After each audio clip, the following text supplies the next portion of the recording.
I read a story. Yes, I do read the legacy media, but I read a story this morning from Channel 12 News, right? 12news.com. Neighbors concerned about groundwater after millions of chickens were buried on Valley Farm. I know we talked a little bit about this, but it was a fairly high-level conversation so far. Amid contamination concerns expressed by neighbors and activists, the state issued a waiver allowing Hickman's to bury more than 2 million chickens at its property. Now, I would also just like to tack on, not only did you provide the waiver, you also provided, I think it's $1.5 million to Hickman to do that. So help me understand, given that it's activists, they're not activists on the right, they're activists on the left who are worried about water contamination. So help me understand, when your own team is calling you out, how are you adequately protecting our groundwater? Thank you, Mr. Chairman. Again, that situation was an unprecedented, extraordinary event, and we reacted to it in real time. The burial method of disposal is approved by the U.S. Department of Agriculture and is deployed all over the country in response to... Hold on. Let's Yes. pin that, because all over the country doesn't have the same water concerns that Arizona has. Well, So, yes. Okay, maybe you're getting there. I am. Okay, go ahead. Thank you.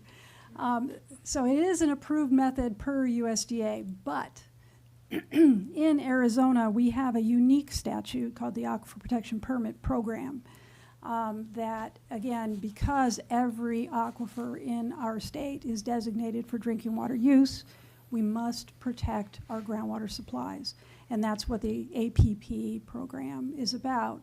So when we were contacted with the question, do we need an APP to bury this material? The statutory scheme is such that the answer was, it depends, because the threshold for getting an APP is that there is a reasonable probability that there will be a discharge of contaminants to the aquifer. In that moment, on that day, we did not know the depth to groundwater. We didn't know the nature of the soils. We didn't know much at all about that particular site. And so given, again, the exigencies of the circumstances, and given that USDA allows this burial method typically all over the place, we said, it's an emergency, do what you need to do, we will work with you. So then, to your point about what happened next with the investment of state dollars,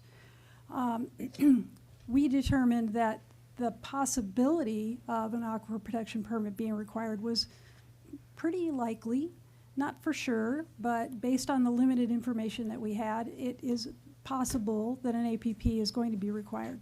So the waiver allows for Hickman's and the area to get a better understanding within a very tight window of time. What is the baseline condition of that aquifer? What are the soils? What is the hydrology? Is there a reasonable probability that there will be a discharge to that aquifer? They are working on that. They've met their very first time frame, their very first deadline in the waiver already last week. And so we will understand the situation, but early on, we contacted them and said, you cannot bury anymore. You need to stop burying. We need you to send all of this material to a landfill.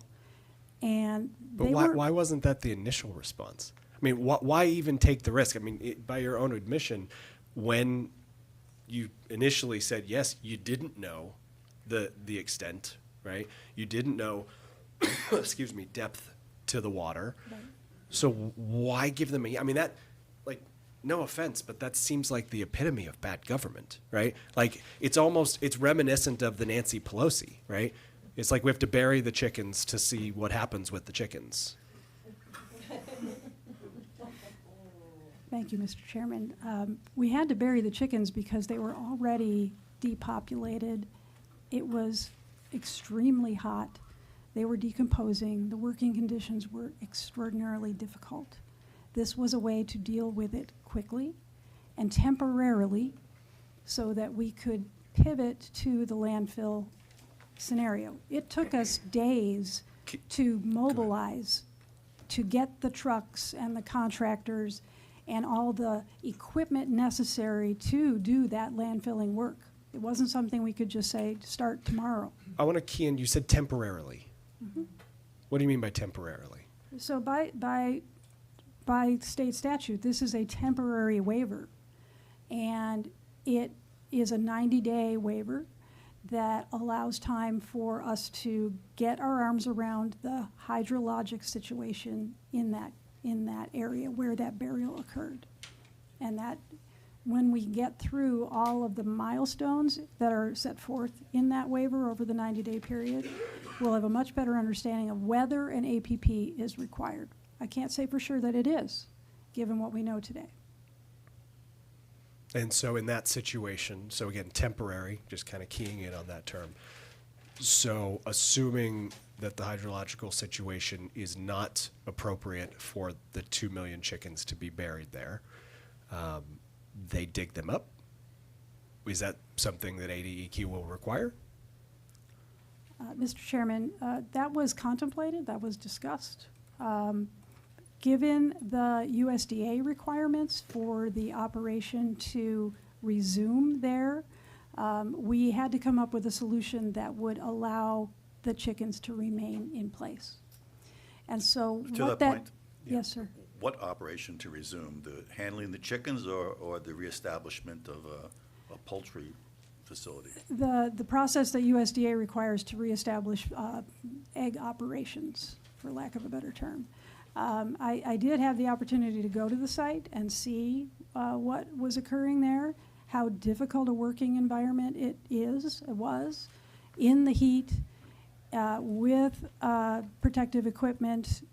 It was extraordinary and very, very difficult. So help me here, because I'm just trying to wrap my head around kind of how all these answers fit together, right?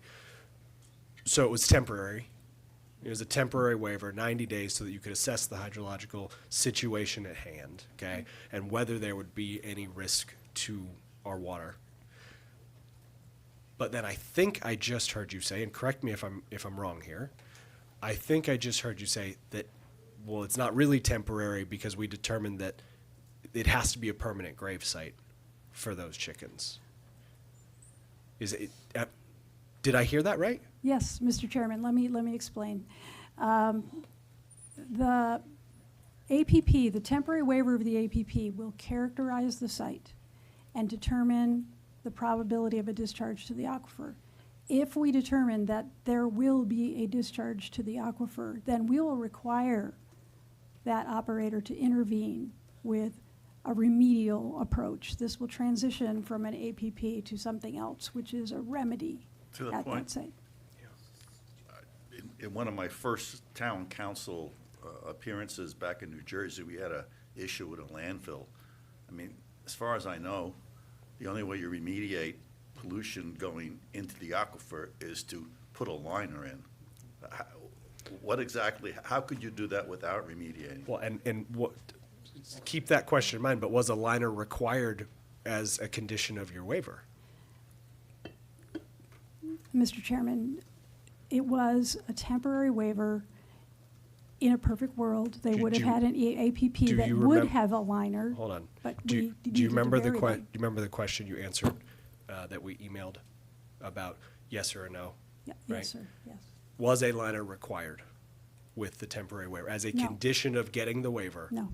It was not. Okay. Just to follow up? Yeah. So let's say this study comes back and says this is going to cause pollution of the aquifer. How do you remediate it without digging everything up and putting the liner in? And if you're going to do that, why wouldn't you just take them to a landfill which has a liner? One, which I think you already said that based on USDA standards and the fact that they're trying to resume operation as a poultry farm, right, or poultry facility, whatever, I'm not sure what it's called, that they can't dig them up. Mr. Chairman, that is correct. The remediation, should we determine that there's a possibility of a discharge to the aquifer, we will require that it be pumped and treated so that it doesn't migrate off-site.